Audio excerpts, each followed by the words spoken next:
आज के इस वीडियो में हम डिस्कस करने वाले हैं यूपी टीईटी का एनवायरमेंट स्टडीज़ का क्वेश्चन पेपर, जिसमें हम 30 क्वेश्चंस डिस्कस करेंगे। जिसमें से 30 क्वेश्चंस में से जो 30 क्वेश्चंस होंगे उनमें से 15 क्वेश्चंस को हम आज डिस्कस करेंगे, ठीक है। और बाकी के जो बचे होंगे 15 क्वेश्चंस उनको डिस्कस करेंगे अगले वीडियो में। और हम कोशिश कर रहे हैं कि ऐसे हम आपको जितने भी एग्ज़ाम अभी तक कंडक्ट हुए हैं ईयर में, चाहे वो 19 में हो, 18 में, 17 में हो, उन सब के हम एनवायरमेंट स्टडीज़ के पूरे पेपर डिस्कस करें और लास्ट में एक निष्कर्ष निकालें कि आखिरकार हमें क्या चीज़ ज़्यादा पढ़नी है, किससे हमें ज़्यादा फ़ायदा होगा और हम अच्छा स्कोर कर पाएंगे, ठीक है। तो सबसे पहला क्वेश्चन पूछा गया था कि किस वर्णक की उपस्थिति के कारण पौधे हरे होते हैं। अब देखिए, अगर हम बात करें कि जो सिलेबस दिया गया है यूपी टीईटी में एनवायरमेंट स्टडीज़ का, उसमें ये जो क्वेश्चन नंबर 1 है ये कहाँ से लिया गया है, तो उसमें दिया गया है पौधे। उसमें लिखा है कि पौधे और जंतु।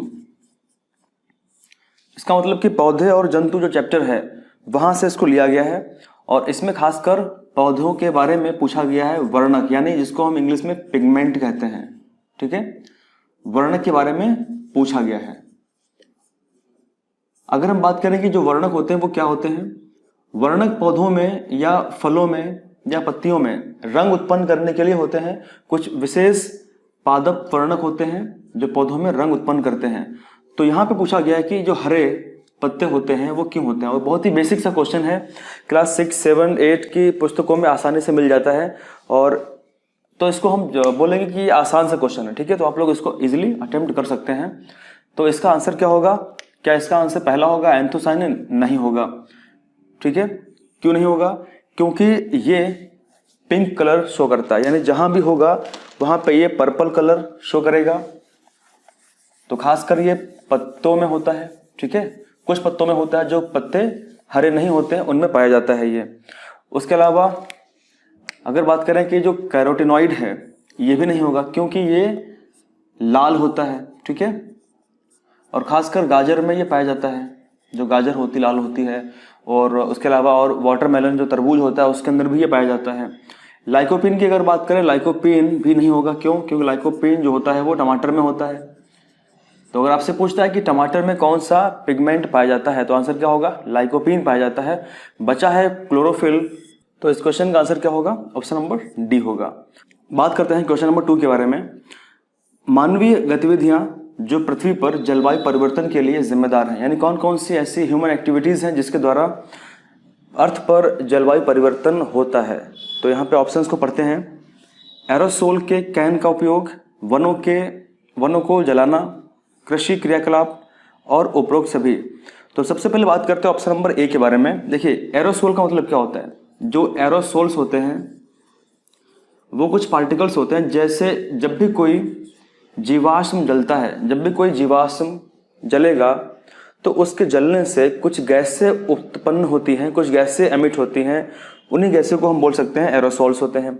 और खासकर अगर वो कैन के रूप में है, इसका मतलब क्या है कि वो किसी डिब्बे के रूप में होंगे। तो किसी डिब्बे में प्रेशराइज तरीके से कुछ गैसों को भरा जाता है और जैसे उसको हम पुश करते हैं तो यहाँ से कुछ वो गैसें बाहर निकलती हैं और एनवायरनमेंट में वो करती क्या है?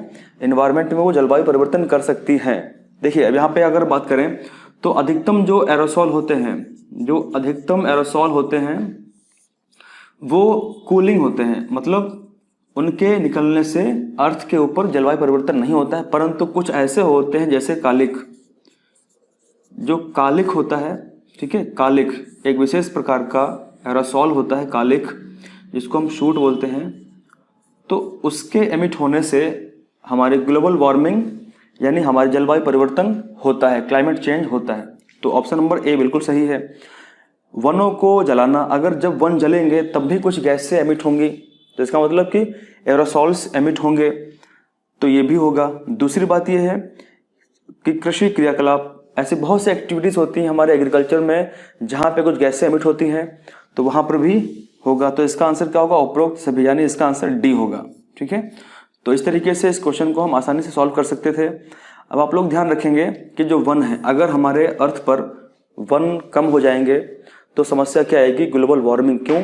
क्योंकि जो फॉरेस्ट होते हैं बहुत ही बड़ी संख्या में CO2 को एब्जॉर्ब करते रहते हैं। अगर CO2 एब्जॉर्ब नहीं होगा तो CO2 का स्तर बढ़ेगा तो उससे फिर गर्मी बढ़ेगी, और गर्मी बढ़ेगी तो ग्लेशियर्स जो हैं वो बड़े बड़े बर्फ़ के पहाड़ जिसको हिमनद कहते हैं वो सब पिघल जाएंगे और उससे समस्या विकराल रूप धारण कर सकती है। इसीलिए काफ़ी इंपॉर्टेंट है जानना इसके बारे में।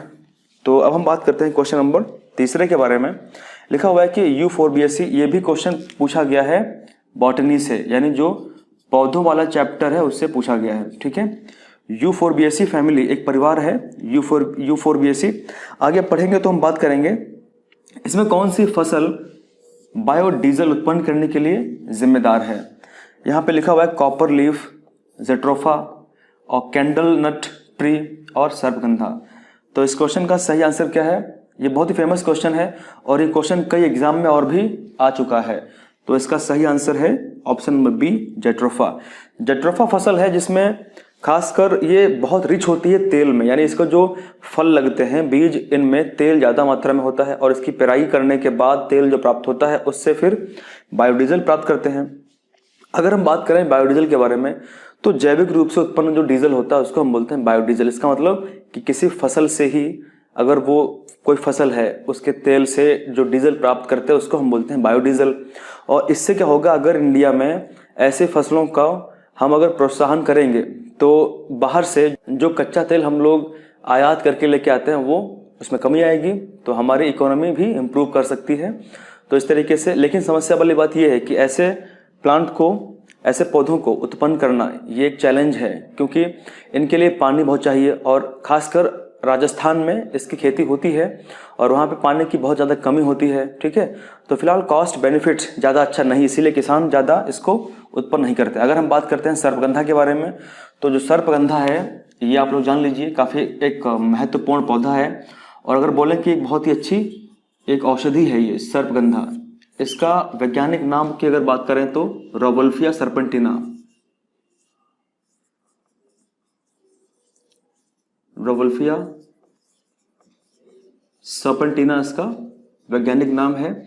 और खासकर इस पौधे की जो जड़ है उसका इस्तेमाल होता है। ठीक है, इसकी रूट का इस्तेमाल होता है और इसका इस्तेमाल काहे में होता है तो खासकर ब्लड प्रेशर के लिए इसका इस्तेमाल होता है। तो ऐसे मरीज जिनको रक्त के दाब की समस्या है, बीपी की समस्या है, तो उनमें इसका ट्रीटमेंट होता है। बहुत ही एक औषधि पौधा है। तो अभी हमने 3 क्वेश्चंस की बात करी और इसके बाद हम बात करने वाले हैं बाकी क्वेश्चंस के बारे में। और आज हम पूरे के पूरे 30 क्वेश्चंस को डिस्कस करेंगे, तो आप लोग बने रहें और जो भी चीज़ें बताई जा रही हैं उनको समझें, क्योंकि आपके एग्ज़ाम में क्वेश्चंस यहाँ से भी रिपीट हो सकते हैं और जो भी यहाँ पे मैं डिस्कस करूँगा डिटेल में वो आपके लिए इम्पोर्टेंट तो रहेगा ही रहेगा। तो आप लोग बने रहें और वीडियो को पूरा लास्ट तक देखें। और उसके बाद जब से क्लासेस स्टार्ट होंगी तब से आप लोग एनवायरनमेंट का पूरा क्लासेस भी देखेंगे। इससे आपको बेहतर तरीके से तैयारी करने का मौका मिलेगा और आप तैयारी करेंगे। ठीक है, अब बात करते हैं क्वेश्चन नंबर 4 की। इसमें लिखा हुआ है कि जड़ी बूटियों की रानी भारत की सबसे पवित्र जड़ी बूटी है। ठीक है, इस औषधि पौधे का हिंदू धर्म में महत्व है। ठीक है, और इसका वानस्पतिक नाम ऑसिमम सैंक्टिटम है। ठीक है, इसे सामान्यतः किस नाम से जाना जाता है? तो आपको जरा सोचिए कि इस क्वेश्चन में एग्जामिनर ने सारे क्लू आपको दिए हैं, बस आपको केवल थोड़ा सा अगर आइडिया है, अगर आपने वास्तव में यूपीटीटी की पढ़ाई करी है, थोड़ा भी पढ़ा है किसी कोचिंग में या अपने आप से पढ़ा है, तो आप ज़रूर इस क्वेश्चन का आंसर कर पाएंगे, ज़रूर कर पाएंगे। सबसे पहली बात तो क्लू की बात करते हैं कि जड़ी बूटियों की रानी। ठीक है, और उसके बाद लिखा हुआ है कि इस औषधि पौधे का हिंदू धर्म में महत्व है। तो अगर केवल आप यहीं तक पढ़ के ऑप्शंस को चेक करेंगे तो अजवाइन के फूल हिंदू धर्म में, मतलब ये कोई सटीक इसका ऑप्शन नहीं हो सकता है। फिर तुलसी है, तुलसी ऑप्शन हो सकता है, तो इसको हम लॉक करते हैं। फिर है रोजमेरी और धनिया, तो इसका आंसर तुलसी ही होगा। इतने सारे क्लू आपको एग्जामिनर ने दिए हैं कि हिंदू धर्म में महत्व है और इसका वनस्पतिक नाम भी अगर आपको आइडिया होगा थोड़ा बहुत, ऑसिमम सैंक्टिटम। वैसे जब मैं आपको पूरा का पूरा ये चैप्टर पढ़ाऊंगा यूपीटीटी में, एनवायरनमेंट में, तो मैं आपको कम से कम 20 से 25 वनस्पतिक नाम याद करवाऊंगा और ये गारंटी हो सकता है कि क्वेश्चन वहां से बन जाए। तो पूरी उम्मीद रहेगी क्वेश्चंस की फंसने की। जब हम पढ़ेंगे तो बात करेंगे। तो इसका आंसर क्या है? तुलसी। और तुलसी ऐसा पौधा है जो हर हिंदू धर्म में, मतलब हर हिंदू घर में आपको ये पौधा इजीली मिल जाएगा। और इसका सेवन भी बहुत से लोग करते हैं, सुबह उठ के गर्म पानी करके उसमें कुछ इसकी पत्तियां डाल के चाय पीते हैं, उससे हमारे बॉडी में टॉक्सिन्स बाहर निकलते हैं। इसके अंदर एंटीऑक्सीडेंट प्रॉपर्टी होती है, इसके अंदर anti bacterial anti fungal property होती है। तो ये खासकर बुखार में फायदा करता है। अगर किसी को ज्वर है, बुखार है, तो उसमें भी ये हेल्पफुल होता है। ठीक है, जुकाम में भी हेल्पफुल होता है। इसका नाम क्या, scientific name Ocimum sanctum, Ocimum sanctum. तो इस क्वेश्चन का आंसर होगा ऑप्शन नंबर 2। फिर है क्वेश्चन नंबर 5, इसमें लिखा है कि पीने के लिए सुरक्षित पानी को क्या कहा जाता है। क्या बोला है, पीने के लिए सुरक्षित पानी को क्या कहा जाता है। ऑप्शंस पढ़ते हैं, ताज़ा जल, दूसरा है पीने योग्य पानी, फिर है आसुत जल और फिर है नल का पानी। अब ये बच्चों वाला क्वेश्चन है, बहुत ही आसान क्वेश्चन है। आपके यूपीटीईटी में एक चैप्टर है जल, ठीक है, वाटर, और जल से प्रत्येक वर्ष एक क्वेश्चन आ सकता है। तो जल को जब पढ़ेंगे तो हम अच्छे तरीके से बात करेंगे। फिलहाल इस क्वेश्चन में आप लोग कमेंट करें, बताएं इसका आंसर क्या होगा। तो इसका आंसर आपको कोई भी दिमाग नहीं लगाना है, आपको बुद्धि का इस्तेमाल बिल्कुल नहीं करना है, केवल ऑप्शंस को पढ़ के ही आप टिक मार देंगे। ज़्यादा बुद्धि लगाएंगे तो ऑप्शंस गलत पिक हो सकते हैं। क्या लिखा है, पीने के लिए सुरक्षित। अगर पानी पीने के लिए सुरक्षित होगा तो जाहिर सी बात है कि पीने योग्य पानी होगा। अगर कोई पानी पीने योग्य होगा तभी तो वो पीने के लिए सुरक्षित होगा। तो इसका आंसर क्या होगा, ऑप्शन में बी होगा। बाकी आप सोचिए मत, ताज़ा पानी तो बहता है नदियों के अंदर भी, तो इसका मतलब कि वो पानी भी पीने लायक है क्या, नहीं। दूसरा आसुत जल, इसको बोलते हैं डिस्टिल्ड वाटर, ये तो मेडिकल यूज़ के लिए पानी होता है, ठीक है, या कुछ विशेष पर्पस के लिए पानी ये बनाया जाता है, पानी उत्पन्न किया जाता है। उसके बाद में है नल का पानी। अभी आवश्यक नहीं है कि नल का पानी हमेशा पीने योग्य होगा ही होगा। तो यहाँ पे जो सही इसका आंसर है वो है बी। और खासकर अगर इसकी हम बात करें तो इसको हम बोलते हैं पोर्टेबल वाटर। पोर्टेबल वाटर ये वो पानी होता है जो पीने योग्य पानी होता है, ठीक है। तो इतना आसान क्वेश्चन भी आपके एग्जाम में आते रहते हैं। बस आपको केवल धैर्य से, जब भी आप क्वेश्चन सॉल्व करें तो शांति से पहले सोचें और शांति से धीरे धीरे उसको पढ़ें, ताकि आपके दिमाग में पूरा का पूरा चला जाए। कभी भी पैनिक मत करें, कभी भी क्वेश्चन को जल्दी से ना पढ़ें, हड़बड़ी में ना पढ़ें। अगर ऐसा करेंगे तो फिर क्वेश्चन जो आता होगा वो भी गलत करके चले आएंगे, ठीक है। और एक एक क्वेश्चन आपको नैया पार कराएगा, तो एक एक क्वेश्चन आपके लिए इंपॉर्टेंट है। अब बात करते हैं क्वेश्चन नंबर 6 की। वर्ष 1984 की भोपाल गैस त्रासदी निम्न में से किस गैस के रिसाव के कारण हुई थी। हम सब जानते हैं कि 2-3 दिसंबर 1984 को भोपाल में एक बहुत ही खतरनाक घटना घटी थी। भोपाल में जो यूनियन कार्बाइड इंडिया लिमिटेड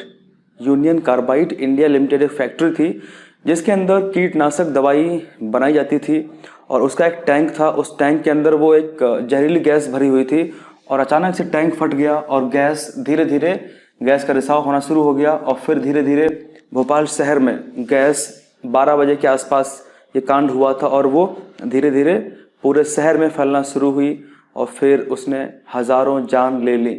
तो कौन सी वो गैस थी। विकल्पों की अगर बात करें तो methane, methyl isocyanate, nitrous oxide और कार्बन मोनोऑक्साइड। तो सबसे पहले बात करते हैं कि कौन कौन सा नहीं गैस हो सकती है, यानी कौन सी गैस नहीं हो सकती। तो मीथेन की बात करेंगे। मीथेन एक प्रकार की दलदली गैस है, और मीथेन के प्रेजेंस में, मतलब मीथेन गैस में अगर हम आग लगाएंगे तो जल्दी से आग लग जाती है। धान के खेत से या फिर जो कोयले की खदानें होती है वहाँ से मीथेन गैस निकलती रहती है, और खासकर अगर कहीं दलदल है तो वहाँ से मीथेन गैस रिलीज होती रहती है। उसके बाद बात करते हैं मिथाइल आइसोसाइनेट, इसको बोलते हैं MIC, ठीक है। ये एक कीटनाशक गैस है और बहुत ही जहरीली गैस है। तो ये इसका करेक्ट आंसर यही है। अगर बात करें नाइट्रस ऑक्साइड की तो इसको बोलते हैं कि हम N2O, ठीक है। ये एक प्रकार की हम बोल सकते हैं कि ग्रीन हाउस गैस है और एक प्रकार की लॉफिंग गैस भी है। यानी इस गैस के ज़्यादा हमारे बॉडी में जाने से, लंग्स में अधिक जाने से इंसान हंसता है, तो बहुत ज़्यादा हंसने लगता है इस तरीके से। फिर अगला है CO की अगर बात करें तो CO किसी भी प्रकार से एक ग्रीन हाउस गैस नहीं है। ये एक ऐसी गैस है जो कार्बन के अपूर्ण दहन से उत्पन्न होती है, यानी जब भी कार्बन का अपूर्ण दहन होता है तो उससे ये उत्पन्न होती है, परंतु हमारे लिए जहरीली गैस है। जैसे ही हमारे बॉडी में CO जाता है तो हमारे बॉडी में जो हीमोग्लोबिन है उसके साथ में जुड़कर O2 का जो हमारी बॉडी में फ्लो होता है उसको स्टॉप कर देती है, उसको रोक देती है, और इस वजह से इंसान की कोशिकाएं मर जाती हैं और इंसान की मृत्यु हो जाती है। तो इस तरीके से हमारे बॉडी में हार्मफुल है, और यही गैस है वो मिथाइल आइसोसाइनेट। तो आप लोग ध्यान रखेंगे इस गैस के बारे में। फिर हम बात करते हैं क्वेश्चन नंबर 7 की, विश्व पर्यावरण दिवस कब मनाया जाता है। ये बहुत ही आसान सा क्वेश्चन है और कई बार अलग अलग परीक्षा में पूछा जा चुका है, तो सब जानते हैं कि इसका आंसर क्या होगा, 5 जून होगा। ठीक है, और मैं आपसे क्वेश्चन पूछता हूँ कि 16 सितंबर को ऐसा कौन सा विशेष दिवस मनाया जाता है। आप लोग कमेंट करके बताएं कि 16 सितंबर को ऐसा कौन सा विशेष दिवस मनाया जाता है। ठीक है, अब बात करते हैं क्वेश्चन नंबर 8 की। MS स्वामीनाथन एक हैं, कौन है? क्या पारिस्थितिकी वैज्ञानिक हैं, या फिर पत्रकार थे, या फिर कृषि वैज्ञानिक थे, या फिर पक्षी वैज्ञानिक थे? तो हम सभी जानते हैं कि MS स्वामीनाथन जी हमारे इंडिया में जिन्होंने हरित क्रांति को लेके आए, जिन्होंने ग्रीन रेवोल्यूशन इंडिया में लागू किया, और खासकर गेहूं की और जो धान है, चावल है, उनकी पैदावार बढ़ी, नई नई वेराइटीज़ को इंट्रोड्यूस कराया गया, और एक विशेष रूप से हमारे जो उपज थी गेहूं की और चावल की उसको बढ़ाया गया ताकि प्रत्येक व्यक्ति भूखा ना मर सके, प्रत्येक व्यक्ति को गेहूं चावल मिलते रहें।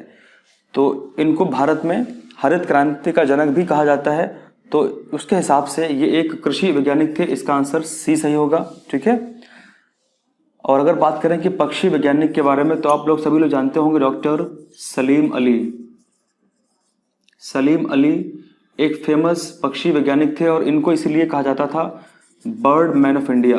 बर्ड मैन ऑफ इंडिया इन्हें कहा जाता था। ठीक है, तो अगर आपसे क्वेश्चन पूछ ले बर्ड मैन ऑफ इंडिया किसे कहते हैं, तो इसका आंसर क्या होगा, डॉक्टर सलीम अली को कहते हैं। ठीक है, इसके बाद बात करते हैं क्वेश्चन नंबर 9 की। लिखा हुआ है कि WII, इसका मतलब होता है wild life institute of India, कहाँ स्थित है? देखिए, प्रत्येक वर्ष जितने भी हमारे इंडिया में फेमस इंस्टीट्यूट्स हैं, फेमस अनुसंधान केंद्र हैं, वो एग्जाम में आ सकते हैं। तो जब हम पढ़ेंगे तो हम पूरी एक लिस्ट में आपको पूरी प्रिपेयर करके दूंगा कि आपको वो याद करने होंगे, और हम याद भी करेंगे साथ में मिलके, क्योंकि वो हमारे एग्जाम के बहुत इंपॉर्टेंट रहेंगे सारी लिस्ट। ठीक है, कि अलग अलग शहरों में, कोयम्बटूर में या फिर अहमदाबाद में, अलग अलग शहरों में, बरेली में, ठीक है, शाहजहांपुर में और हमारे लखनऊ में कौन कौन से फेमस अनुसंधान केंद्र बनाए गए हैं। तो यहाँ पे अगर बात करें तो ये कहाँ पे स्थित है? अहमदाबाद में नहीं, नई दिल्ली में नहीं, कोयम्बटूर में नहीं, इसका आंसर है डी, देहरादून में स्थित है। ठीक है, बहुत फेमस इंस्टीट्यूट है ये। इसके बाद बात करते हैं क्वेश्चन नंबर 10 की।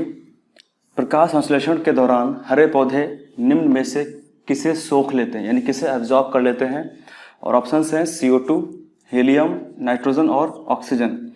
हम सब जानते हैं कि सूर्य के प्रकाश की उपस्थिति में जो हरे पौधे होते हैं वो हमारे वायुमंडल में, एटमॉस्फेयर में जो CO2 होती है उसको एब्जॉर्ब कर लेते हैं और फिर भोजन पकाते हैं। यानी अगर हम समझें किस तरीके से फोटोसिंथेसिस होती है पौधों के अंदर, तो CO2 को एब्जॉर्ब करते हैं प्लस H2O, जड़ों से, रूट से पानी प्राप्त करते हैं, और उसके बाद उनकी पत्तियों में एक हरा पिगमेंट होता है जिसको हम बोलते हैं क्लोरोफिल। क्लोरोफिल पत्तियों में हरा रंग देने के लिए जिम्मेदार होता है। ये क्या करता है? सूर्य से आने वाले प्रकाश को एब्जॉर्ब कर लेता है और फिर पौधे अपना खाना पकाते हैं। तो पौधे करते क्या हैं? पौधे बनाते हैं ग्लूकोज और निकाल देते हैं ऑक्सीजन। ठीक है, तो ये जो ग्लूकोज बन चुका है यह है कार्बोहाइड्रेट, और यही पौधों के लिए भोजन का काम होता है, और ये इसी को पौधे अपनी बॉडी में स्टोर कर लेते हैं और प्लस हमारे सभी के लिए O2 को छोड़ देते हैं। तो अगर हम बात करें ये रिएक्शन बैलेंस है क्या? तो बैलेंस नहीं है। इसको बैलेंस करने के लिए हमको इक्वल मॉलिक्यूल्स लेने पड़ेंगे। तो 6 CO2, 6 H2O और यहाँ पे 6 ऑक्सीजन। अब ये रिएक्शन बैलेंस, तो इस तरीके से पौधे खाना पकाते हैं। तो इसका आंसर क्या होगा? ऑप्शन नंबर ए होगा, CO2 होगा। अब बात करते हैं क्वेश्चन नंबर 11 में, अपशिष्ट उत्पादों को खाने वाले जीवों को क्या कहा जाता है? यानी जो सड़े गले पदार्थों को खाते हैं तो ऐसे जीवों को क्या कहते हैं? क्या साग भक्षी कहेंगे, यानी जो साग सब्जी खाते हैं, जो हरे पत्तियों को खाते हैं? नहीं। फिर है मृतक भक्षी, यानी जो सड़े गले मरे हुए पदार्थ होते हैं उन्हें खाते हैं? जी हाँ। तो इसका आंसर क्या होगा? ऑप्शन बी होगा।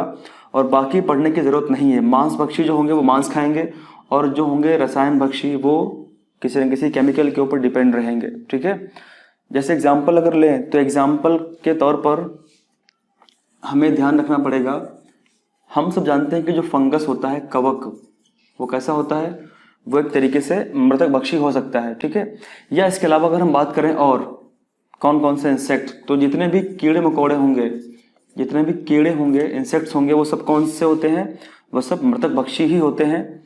उसके अलावा अगर बात करें 12 में, तो तप्त भौम जल, इसको बोलते हैं हीट ग्राउंड वाटर। तप्त का मतलब गर्म होता है और भौम जल का मतलब होता है ग्राउंड वाटर। जो हमारे अंडरग्राउंड में पानी भरा वो गर्म होता है, से किस प्रकार की ऊर्जा प्राप्त होती है, यानी अगर गर्म पानी है तो उससे किस प्रकार की ऊर्जा हम प्राप्त करेंगे। ऑप्शंस हमारे सामने दिए गए हैं। भूतापी ऊर्जा, इसको हम बोलते हैं जियोथर्मल एनर्जी, फिर है जल विद्युत ऊर्जा, फिर है सौर ऊर्जा और नाभिकीय ऊर्जा। अब देखिए यहाँ पे बात हो रही है कि हमारे अंडरग्राउंड में पानी गर्म है और उससे किस प्रकार की ऊर्जा प्राप्त होती है। और इसका अगर हम बात करें जियोथर्मल का, तो जियोथर्मल का मीनिंग ही होता है जियो और थर्मल। जियो मतलब होता है पृथ्वी, यानी पृथ्वी, अर्थ की अगर बात करें तो जियो होता है, ठीक है, पृथ्वी। और थर्मल का मतलब होता है ताप, गर्म। तो इसका आंसर क्या होगा, ऑप्शन नंबर ए होगा, भूतापी ऊर्जा प्राप्त होती है किससे, तप्त भौमजल से। के बाद बात करते हैं क्वेश्चन नंबर 13 पे। लिखा हुआ है 16 जो घास स्थल है, यानी जो 16 ग्रासलैंड है, कहाँ पाए जाते हैं। यहाँ पे हिमालय है, पश्चिमी घाट है, पूर्वी घाट है और विंध्याचल है। तो 16 जो ग्रासलैंड हैं वो पाए जाते हैं पश्चिमी घाट में, तो इसका आंसर होगा बी करेक्ट, ठीक है। आगे वीडियोस में हम पूरी बात करेंगे कि कौन कौन से अदर ग्रासलैंड हैं जो अन्य जगह पाए जाते हैं, इंडिया में कहाँ कहाँ पाए जाते हैं, तो सारी बात करेंगे। प्लस हम बात करेंगे वर्ल्ड में कि विश्व में कहाँ पे पाए जाते हैं, क्योंकि हमारे एग्जाम के लिए काफ़ी इंपॉर्टेंट है ये। फिर बात करते हैं क्वेश्चन नंबर 14 की। भारत में पेलिकन पक्षी जो होता है उसका रिप्रोडक्शन कहाँ पे होता है, उसका जो प्रजनन है वो कहाँ पे होता है। ऑप्शंस है कोकारे, वेल्लूर, नेलपट्टू, फिर है कुंथनकुलम और उपरोक्त सभी। तो जो ऑप्शंस दिए गए हैं इन सभी स्थानों पर ही इनका प्रजनन होता है, तो ऑप्शन नंबर डी इसका सही होगा। इसके बाद बात करते हैं क्वेश्चन नंबर 15 की। लिखा हुआ है कि मीना माता जो रोग है वो ऐसी मछली खाने से होता है जिसमें अधिक मात्रा में पाया जाता है। यानी अगर बात करें मीना माता की, तो जापान में मीना माता एक खाड़ी है, जैसे इंडिया में बे ऑफ बंगाल है, वहाँ पे एक मीना माता खाड़ी है, मीना माता बे है। वहीं पे कुछ लोग रहते थे, ट्राइबल लोग रहते थे, जनजाति रहती थी, और वहाँ पे फैक्ट्री द्वारा पानी के अंदर एक विशेष चीज़ का रिसाव होता रहता था। और वो पानी, क्योंकि मछलियाँ पानी में रहती हैं, और वो चीज़, वो केमिकल, वो मेटल, वो धातु उन मछलियों में धीरे धीरे अधिकता में बढ़ती गई। और जो ट्राइबल लोग उस मछली को खाते थे उनके अंदर उसकी अधिकता जब हुई तो उनके होंठ सुन्न होना शुरू हो गए, उनके जीभ सुन्न हो गई, और ऐसे ऐसे उनके बॉडी के अदर ऑर्गन्स भी अफेक्टेड हो गए। तो जब जानकारी मिली उसके बारे में तो समझ में आया कि उनके बॉडी में क्या पाया गया, तो उन मछलियों के अंदर पाया गया था पारा, मरकरी, ठीक है। तो आप लोग ध्यान रखेंगे, मीना माता एक जापानी नाम है और ये पारा संक्रमित मछलियों के सेवन से हुआ था, ठीक है। बाकी हम और भी बात करेंगे आने वाले वीडियोस में कि कौन कौन से डिजीज होते हैं जो अलग अलग धातुओं के बॉडी में पहुंचने से होते हैं। यानी अगर किसी भी इंसान के अंदर कैडमियम पहुंच जाता है या आर्सेनिक पहुंच जाता है तो कौन कौन से खतरनाक बीमारी होती हैं। और हम आगे बात करेंगे कि कौन कौन सी बीमारियां इंसान को होती हैं जिनके अलग अलग नाम हैं, जैसे जापानीज इंसेफेलाइटिस कैसे होती है, इताई ताई कैसे होती है, ब्लैक फुट डिजीज कैसे होता है, बैक्टीरिया से वायरस होने वाले रोगों की हम बात करेंगे, ठीक है। तो आज के वीडियो में यहीं तक हैं, और बाकी के जो क्वेश्चंस हैं 15 वो हम बात करेंगे अगले वीडियो में, ठीक है। Thank you very much, thanks lot, जय हिंद।